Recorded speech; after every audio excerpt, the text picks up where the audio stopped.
I have found good homes within the church as a scientist, but I think that's because I have lived in unusual places that are full of scientists. So as I started to self-identify myself as a scientist, which would be well into the years of university and graduate school, I lived in cities that were full of students and faculty, so it was not uncommon to find a large group of students and scientists in the churches where I went, which was wonderfully edifying. I mean, it was so interesting to, sit around a Bible study and hear the perspectives from a biologist and a chemist and a mathematician and an astronomer.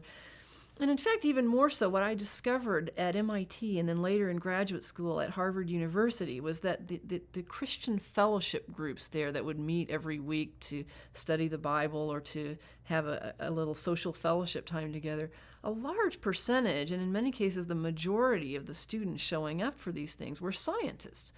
And so it really flew in the face of the kind of cliche expectation that there's some sort of division between those who are religious believers and those who are scientists, because actually the majority of people that I found that were vigorous believers in these prestigious schools were in fact scientists. And it may have something to do with this whole pursuit of truth notion that scientists don't have any problem with thinking that there's a right answer and a wrong answer. Scientists are out there trying to find out a yes or no answer to many different questions. I mean, do galaxies collide or don't they? Do stars form or don't they? How long does it take? There are answers to these questions.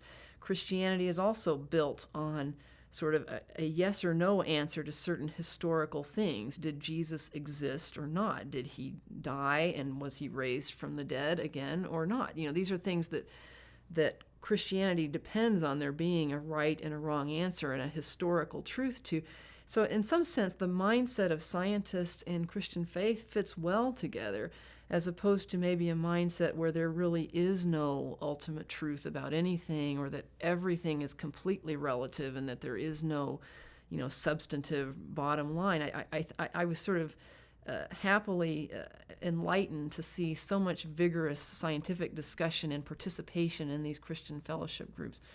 Now, I know that for many Christians in science, this is not the case, because then they move to communities and to churches where they don't have that sort of artificial, if you will, enhancement of the percentage of scientists that participate in the congregation. And it can be a lonely experience to be in a church and to either hear erroneous things about science preached from the pulpit, or to just the absence of scientific discussion in the church, or as though it were somewhat irrelevant. And yet for the scientist, the study of nature is of prime importance. And so that kind of loneliness and missing that kind of discussion can be hard as well.